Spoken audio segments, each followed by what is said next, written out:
Dimension का अगला part हम देखेंगे कि क्वेश्चन कैसे आते हैं, थोड़ा सा लेवल इसका बढ़ाते हुए। तो अगर आपने पिछला वीडियो डायमेंशन का बेसिक वीडियो नहीं देखा है तो उसको एक बार देख लीजिए, फिर इसको देखिए तो समझ में आएगा। अगर आपको डायमेंशन की बेसिक चीज़ पता है तो इसको देखिए।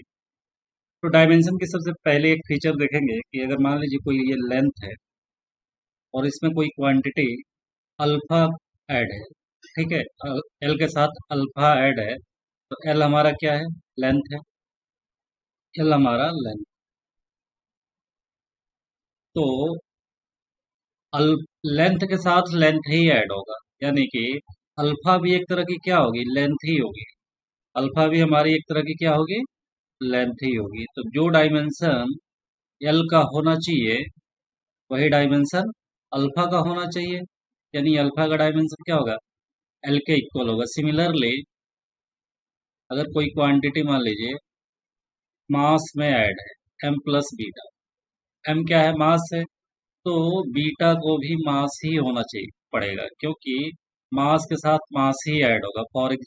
तो अगर ये मास है, इसका डायमेंशन एम है, तो बीटा का भी डायमेंशन क्या होगा?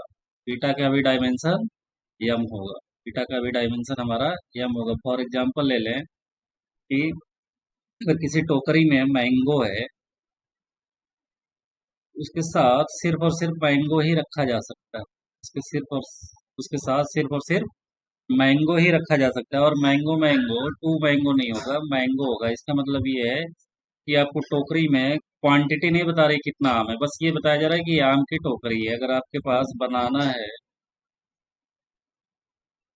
तो उसके साथ बनाना ही होगा, ठीक है। और बनाना बनाना क्या होगा? बनाना ही होगा। मतलब बताया जा रहा है कि उस टोकरी में सिर्फ आम है। अगर ये प्लस की जगह मान लीजिए माइनस रहता है, तब भी ये वैल्यू जीरो नहीं होती। क्यों नहीं होती? फॉर एग्जाम्पल हम देखते हैं, हम जानते हैं equation of motion v is equal to u plus a t, हमें पता है। v क्या है? यहाँ पे फाइनल वेलोसिटी है। u क्या है? इनिशियल वेलोसिटी है। और ए टी क्या है हमारी? ये भी एक तरह की वेलोसिटी ही होनी चाहिए। तो जो डायमेंशन v का होगा वही डायमेंशन u का होना चाहिए, और वही डायमेंशन ए टी का होना चाहिए, ओके। तो v क्या है? वेलोसिटी, और इसकी यूनिट होती है मीटर पर सेकेंड। तो यहाँ से हम लिख सकते हैं बेटा l T minus one is equal to initial velocity है u, इसको भी हम लिख सकते हैं एल टी माइनस वन। यहाँ पे देखो ये वैल्यू क्या है? प्लस। प्लस को हमने लिखा है इक्वल टू, यानी कि अगर जो यूनिट या डायमेंशन u की होगी वही डायमेंशन ए टी की होनी चाहिए, तभी वो आपस में ऐड या सब्ट्रैक्ट होंगे। तो ए टी का भी डायमेंशन क्या होना चाहिए? L T minus one. हम देखेंगे एल ए टी का यहाँ पे निकाल के। देखो ए टी क्या है? ए एक्सलरेशन है, तो ए का डायमेंशन क्या हुआ? L T minus to.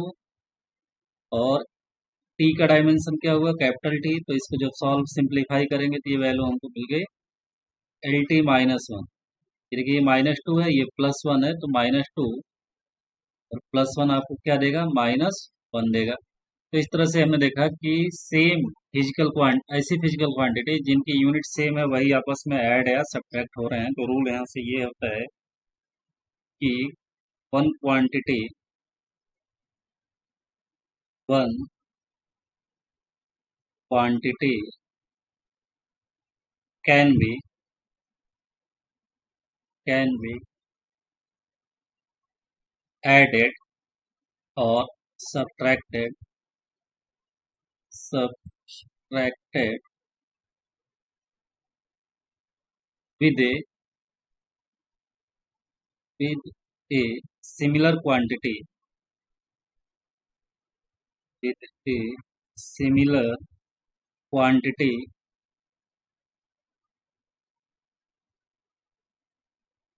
only and gives rise to the similar quantity। इसका मतलब एक ये है कि किसी भी फिजिकल क्वांटिटी के साथ हम दूसरी क्वांटिटी ऐड या सब्ट्रैक्ट तभी करेंगे जब इसका डायमेंशन या यूनिट क्या हो? सेम हो। ऐड या सब्ट्रैक्ट लिखा गया है ऐड या सब्ट्रैक्ट। देखिए, प्लस या माइनस तभी करेंगे जब ऐड या सब्ट्रैक्ट हो।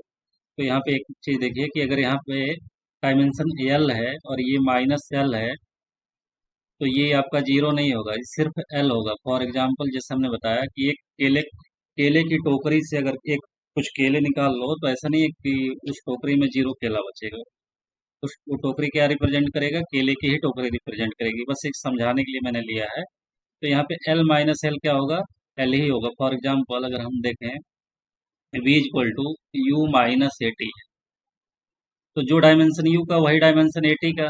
तो क्या ये वैल्यू u से 80 माइनस होके जीरो आ जा रहा है? नहीं आ रहा है, क्योंकि इसकी भी यूनिट मीटर पर सेकेंड है, माइनस इसकी भी यूनिट मीटर पर सेकेंड है। तो ये दोनों वैल्यू जीरो नहीं आ रही है। इसका मतलब ये पता चल रहा है कि ये जो फिजिकल क्वांटिटी है, इनका यूनिट क्या है? मीटर पर सेकेंड है। इसलिए एल माइनस एल आप जीरो नहीं करेंगे। नेक्स्ट एक क्वेश्चन लेते हैं कि अगर alpha by t square is equal to f into v plus beta by x square है, तो find then find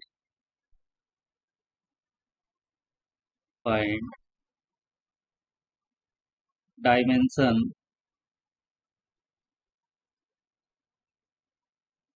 find dimension of alpha and beta. तो इस क्वेश्चन में हमें पता करना है कि अल्फा और बीटा का डायमेंशन क्या होगा।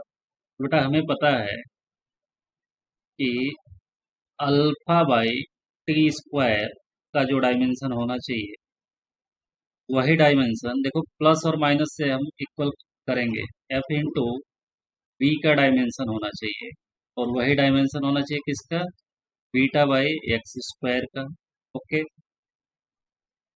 ये चीज़ हमें पता है कि जो की डायमेंशन सेम होती है वही आपस में ऐड है सकते हैं। तो हम अल्फा बाई टी स्क्वायर है, अल्फा बाई टी स्क्वायर है is equal to f into v. F into v को एक साथ रख लेंगे, क्योंकि ये फोर्स है, ये वेलोसिटी है, इसका डायमेंशन हमें पता है। तो अल्फा की जो डायमेंशन होगा, अल्फा का जो डायमेंशन होगा, फोर्स का डायमेंशन क्या होगा? मास इंटू एक्सलरेशन, यानी कि एम एल टी पर minus to. L T minus to क्या हो गया? एक्सलरेशन का डायमेंशन हो गया, और मास से मल्टीप्लाई कर दिया फोर्स। एक्सलरेशन का डायमेंशन हो गया एल टी माइनस वन, और टी क्या है? हमारा टाइम है। टी यहाँ पे टी स्क्वायर हो गया। ओके, टी स्क्वायर, ये क्रॉस मल्टीप्लाई कर दिया हमने, इसको हम लिख सकते हैं यहाँ से f b into t square. अब सिंप्लीफाई कर लें तो अल्फा का डायमेंशन आ जाएगा एम एल एल कितना हो जाएगा? एल टू, और टी हो जाएगा हमारा, इससे ये कैंसिल हो जाएगा, टी माइनस। इस तरह से अल्फा का डायमेंशन आ गया एम एल टू टी पर टी इनवर्स। अब हमें निकालना है बीटा का डायमेंशन। देखो, जो डायमेंशन हमारा बीटा बाई एक्स स्क्वायर का होना चाहिए, वही डायमेंशन एफ इंटू वी का होना चाहिए। यहाँ से हमने दो इक्वेशन को एक साथ रख लिया, इन दोनों को एक साथ रख लिया, तो बीटा इज इक्वल टू क्या हो जाएगा? क्रॉस मल्टीप्लाई करेंगे तो ये वैल्यू यहाँ पे आएगी, F V into X square. That means beta is equal to, ये फोर्स है, फोर्स का डायमेंशन क्या होगा? मास इंटू एक्सलरेशन। एक्सलरेशन का आप याद रखिए, यूनिट से ही याद हो जाएगा, मीटर पर सेकेंड स्क्वायर, यानी कि L T minus two, divide में जो होता है डायमेंशन में माइनस में आता है। वेलोसिटी, वेलोसिटी का डायमेंशन है L T minus one metre per second. X हमारा डिस्प्लेसमेंट है, और डिस्प्लेसमेंट का डायमेंशन क्या होगा? एल होगा। स्क्वायर है तो ये एल टू हो जाएगा। अब इसको सिंप्लीफाई कर लेंगे तो बीटा इज इक्वल टू हमको मिल जाएगा M L cube one two two four, और ये टी का हो जाएगा माइनस थ्री। तो ये हमारा बीटा का डायमेंशन मिल गया। इस तरह से हम इसको बोलते हैं प्रिंसिपल ऑफ होमोजेनिटी, जिसकी हेल्प से हमने अल्फा और बीटा का डायमेंशन निकाला। अब नेक्स्ट क्वेश्चन लेते हैं। अगला क्वेश्चन है कि P minus A by B square into B minus B is equal to R T है। तो हमको ए और बी का डायमेंशन पता करना। Find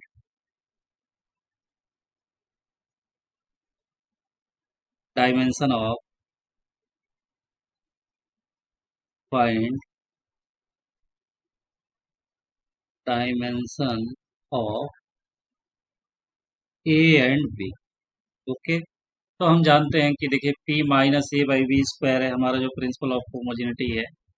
P minus A by B square, इसका मतलब ये है, हम जानते हैं कि कोई भी फिजिकल क्वांटिटी तभी ऐड या सब्ट्रैक्ट होगी जब उसका डायमेंशन सेम होगा। तो यहाँ से हम कह सकते हैं कि जो डायमेंशन P का होना चाहिए वही ए बाई बी स्क्वायर का होना चाहिए। देखिए सिर्फ माइनस अलग कर रहा है, डिवीजन मल्टीप्लाई को एक साथ लेंगे, यानी कि जो डायमेंशन P का होना चाहिए वही ए बाई बी स्क्वायर का होना चाहिए। देखो यहाँ पे P क्या है, प्रेशर है, बता रहे हैं P आपको, P प्रेशर है।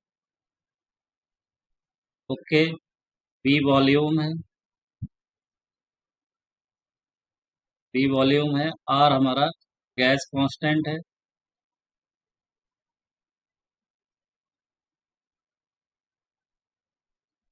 और T is the temperature, T is the temperature. तो जो हमारा डायमेंशन P का है वही ए बाई बी स्क्वायर का होगा। इसका मतलब ये है कि हम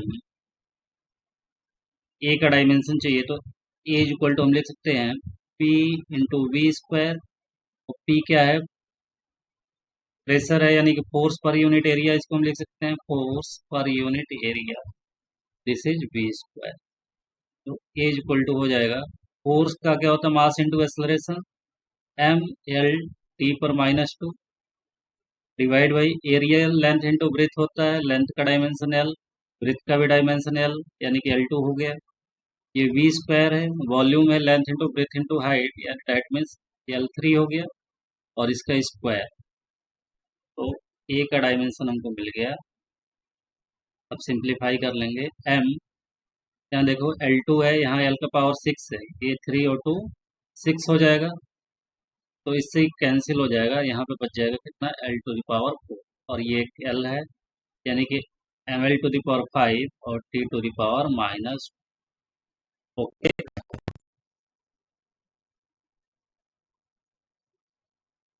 तो ये हमारा डायमेंशन हो गया M L to the power five T to the power minus two.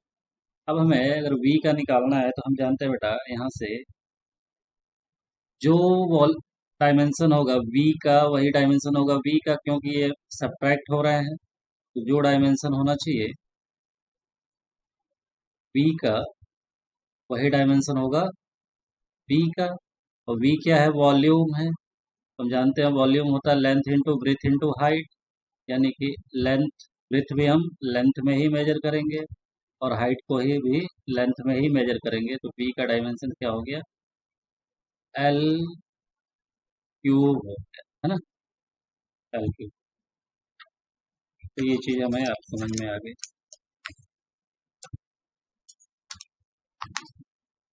अब हमें पता है कि कुछ डायमेंशन लेस क्वांटिटी होती है, इसको हम देख लेते हैं, जैसे sine theta, cos theta, tan theta, कोई भी ट्रिग्नोमेट्रिक फंक्शन हो, exponential E to the power जो भी लगाते हैं, लॉगरिथम, यहाँ पे जो भी वैल्यू रखते हैं, तो ये सब हमारी देखो, ये क्या है, डायमेंशन लेस क्वांटिटी है, डायमेंशन लेस है। थीटा भी हमारी डायमेंशन लेस है, डायमेंशन लेस मतलब इसका कोई डायमेंशन नहीं, इसको लिखते हैं M zero L zero T zero, standard format में इस तरह से लिखते हैं। ये भी हमारा क्या है, डायमेंशन लेस क्वांटिटी है। थीटा भी हमारी डायमेंशन लेस क्वांटिटी है, टेन भी हमारा डायमेंशन लेस है, और थीटा भी हमारा डायमेंशन लेस होगा। एक्सपोनेंशियल ई भी हमारा डायमेंशन लेस है, इसका कोई डायमेंशन नहीं होता। इसका जो भी पावर रहेगा वो भी हमारी क्वांटिटी क्या होनी चाहिए, डायमेंशन लेस होनी चाहिए। लॉग भी हमारा डायमेंशन लेस होता है और इसका जो फंक्शन होता है वो भी डायमेंशन लेस होता है। इसको हम समझेंगे एक क्वेश्चन से, एक क्वेश्चन से समझेंगे। मान लीजिए अगर alpha is equal to F by V square sine beta into T है। फोर्स यहाँ पे एफ फोर्स है, टी टाइम है, वी वेलोसिटी है। तो हमको अल्फा और बीटा का डायमेंशन बताइए। फाइंड डायमेंशन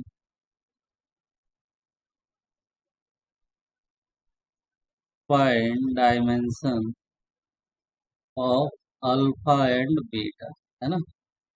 तो हमको अल्फा और बीटा का डायमेंशन पता है।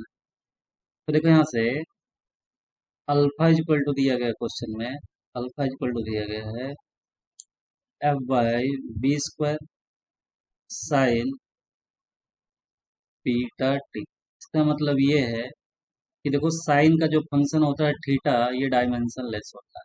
ये हमारा डायमेंशन लेस होता है। डायमेंशन लेस मतलब इसकी वैल्यू वन के बराबर, इसको ऐसे लिखा जाता है। तो हम लिख सकते हैं कि बीटा टी हमारा क्या होगा, डायमेंशन लेस होगा, तो इसको वन लिख सकते हैं। तो बीटा इज इक्वल टू क्या होगा, beta is equal to one by T होगा। तो इसको हम लिख सकते हैं वन बाई डायमेंशन टी। तो ये ऊपर जाएगा तो क्या होगा, T inverse T minus one. तो यहाँ से हमने बीटा का डायमेंशन निकाल लिया। अब देखो साइन भी हमारा डायमेंशन लेस है, साइन भी डायमेंशन लेस है, तो ये सब, इन सब का कोई मतलब ही नहीं है। तो यानी कि यहाँ से हम देखेंगे कि जो डायमेंशन अल्फा का होना, जो डायमेंशन अल्फा का है वही एफ बाई बी स्क्वायर का होना चाहिए, क्योंकि साइन बीटा टी हमारी डायमेंशन लेस क्वांटिटी है। तो अल्फा इक्वल टू क्या होगा, F by B square. Alpha की डायमेंशन हमें पता करना है, तो देखेंगे एफ क्या है, फोर्स है। फोर्स होता है mass into acceleration, M L T minus two. और वेलोसिटी होती है metre per second, L T minus one का स्क्वायर है। तो इसको हम सॉल्व करेंगे। That means M L T minus two divide by L two T पर माइनस। तो यहाँ से अल्फा की डायमेंशन सिंप्लीफाई कर लेंगे और हमें मिल जाएगी एम एल पर माइनस वन, टी पर इससे कैंसिल हो जाएगा, तो इसको लिखेंगे जीरो। इस तरह से हमें अल्फा की डायमेंशन मिल गई और ये बीटा की डायमेंशन मिल गई। तो सिंपली देखना है कि अगर ये साइन है तो ये जो क्वांटिटी है कंपैरिजन कर लो किससे, थीटा से। जैसे ये साइन है, हम जानते हैं कि साइन थीटा डायमेंशन लेस होता है। तो अगर यहाँ पे साइन के आगे कुछ भी टर्म हो, बीटा टी, तो ये ब्रैकेट का अंदर थीटा क्या होगा, हमारा बीटा टी के इक्वल होगा। यानी थीटा डायमेंशन लेस है तो बीटा टी भी डायमेंशन लेस है। और डायमेंशन लेस को हम क्या लिखते हैं, वन लिखते हैं, या स्टैंडर्ड फॉर्मेट में इसको हम M zero L zero T zero लिखेंगे। ओके। और साइन हमारा डायमेंशन लेस है तो इसके पीछे अगर मान लीजिए एफ इंटू बी स्क्वायर लगा है, तो इसका तो कोई मतलब ही नहीं है डायमेंशन के फॉर्म में। तो अल्फा की वैल्यू क्या होनी चाहिए, यहाँ पे अल्फा की value F into V square के बराबर होनी चाहिए। अब एक दूसरा क्वेश्चन लेंगे। Alpha is equal to F V square divide by alpha square हो, सॉरी, यहाँ पे ए स्क्वायर है into logarithm two pi, two pi beta divide by B square है।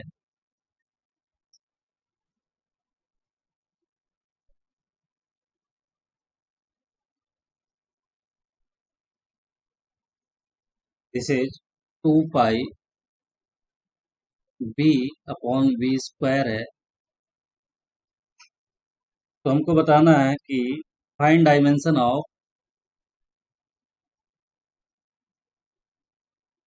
नहीं इसको आप लीजिए,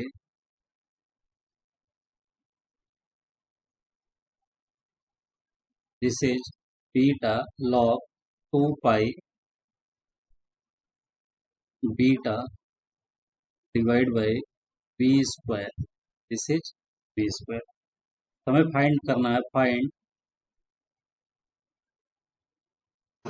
dimension of alpha and beta. इस क्वेश्चन में हमको डायमेंशन फाइंड करना है अल्फा और बीटा की। तो पहले हम देखेंगे कि लॉग के आगे जो टर्म है, हमने देखा कि लॉग का जो टर्म होता है, जो फंक्शन होता है, उसका कोई भी डायमेंशन नहीं होता है। तो यहाँ इसका मतलब ये है कि 2 pi beta divide by B square का कोई डायमेंशन नहीं होगा, यानी कि इसको हम 1 लिख सकते हैं। और पाई का कोई नंबर हो, ठीक है, पाई हो कोई नंबर हो, ये हमारी क्या है, डायमेंशन लेस क्वांटिटी है, डायमेंशन लेस क्वांटिटी है, इसका कोई डायमेंशन नहीं, इसका कोई भी डायमेंशन नहीं होता है। यानी कि 2 का कोई डायमेंशन नहीं होगा, पाई का कोई डायमेंशन नहीं होगा, तो बीटा का जो डायमेंशन होगा बीटा बाई बी स्क्वायर का, वो 1 के इक्वल होगा। ये हमारी डायमेंशन लेस क्वांटिटी है। Beta is equal to cross multiply करेंगे, ये इधर आएगा, तो बीटा इज इक्वल टू हो जाएगा बी स्क्वायर, यानी कि बीटा इज इक्वल टू हम लिख सकते हैं LT-1 का square. Beta is equal to L2 T per -2, यानी बीटा का हमें डायमेंशन मिल गया। ओके, बीटा का हमें डायमेंशन मिल गया।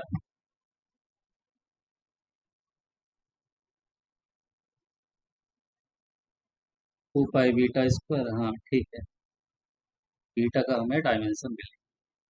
तो देखो यहाँ से अल्फा इज इक्वल टू हमें इक्वेशन दिया गया है F into B square divide by beta square log 2 pi beta to B square. तो हम जानते हैं लॉगरिथम का जो फंक्शन होता है, लॉगरिथम फंक्शन जो होता है, ये डायमेंशन लेस क्वांटिटी है। देखो जो लॉगरिथम का फंक्शन होता है ये डायमेंशन लेस क्वांटिटी है, तो उसकी डायमेंशन लेस को हमने क्या बोला कि उसकी वैल्यू आप सीधे क्वेश्चन में 1 पुट कर दीजिए, तो हम जान गए कि जो अल्फा का डायमेंशन होगा वो F into B square divide by beta square into 1 का डायमेंशन होगा। इसकी वैल्यू 1 रख दीजिए सॉल्व करने के लिए। तो अल्फा का डायमेंशन जो होना चाहिए, ये हमारा फोर्स वेलोसिटी का स्क्वायर डिवाइड बाई बीटा का स्क्वायर होना चाहिए। बीटा हमने निकाल लिया, तो अल्फा इक्वल टू फोर्स क्या हो गया, ml T पर -2 मास इंटू एक्सलरेशन, वेलोसिटी हो गई हमारी LT पर -1 का square divide by beta square. तो बीटा की वैल्यू है L2 T पर -2 का स्क्वायर। तो that means alpha is equal to हो जाएगा, यहाँ पे सिंप्लीफाई करेंगे, that means this is M, L है यहाँ पे L2 हो जाएगा, ये यहाँ पे आ जाएगा और ये यहाँ पे आ जाएगा, मल्टीप्लाई हो जाएगा, इसको हटा देते हैं। तो एल क्यूब हो, अच्छा इससे ये कैंसिल हो गया, तो ये हो गया ml, और T पर -2 T पर -2 है, -4 है, नीचे भी ये -4 हो जाएगा, ये हो गया T पर -4। अब देखो यहाँ पे L2 से L2 हमने कैंसिल किया है, यहाँ स्क्वायर है, तो नीचे एक L2 बचा है, तो ऊपर आएगा, ऊपर देखिए L है और इंटू ये L2 है, ये स्क्वायर है तो L4 होगा, 2 से 2 कैंसिल हो गया, तो L⁻⁻² बचा, यानी कि L पर -1, तो इसको हम लिख सकते हैं -1। यानी कि अल्फा का जो डायमेंशन हमको मिला m L पर -1 T पर-4, ये हमको अल्फा का डायमेंशन मिल गया।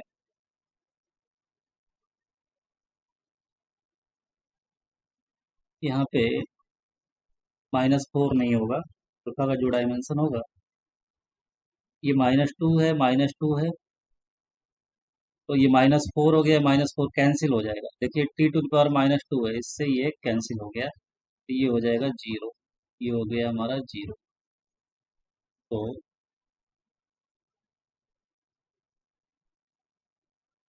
ये t⁻0, इस तरह से हमने अल्फा और बीटा का डायमेंशन निकाल लिया।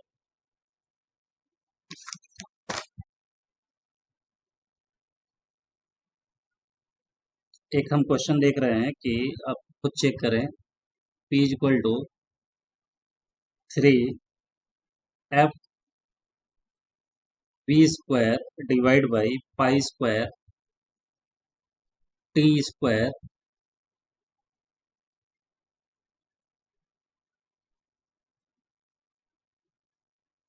t² इंटू x है, जहाँ पे p हमारा प्रेशर है,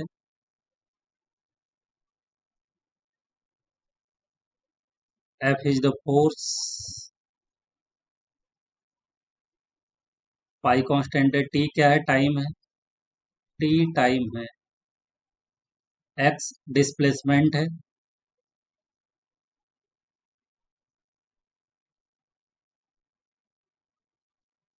तो आपको बताना है कि ये इक्वेशन सही है या नहीं है। सही का मतलब जो डायमेंशन आप चेक करिएगा प्रेशर का आएगा, pressure is equal to force upon area,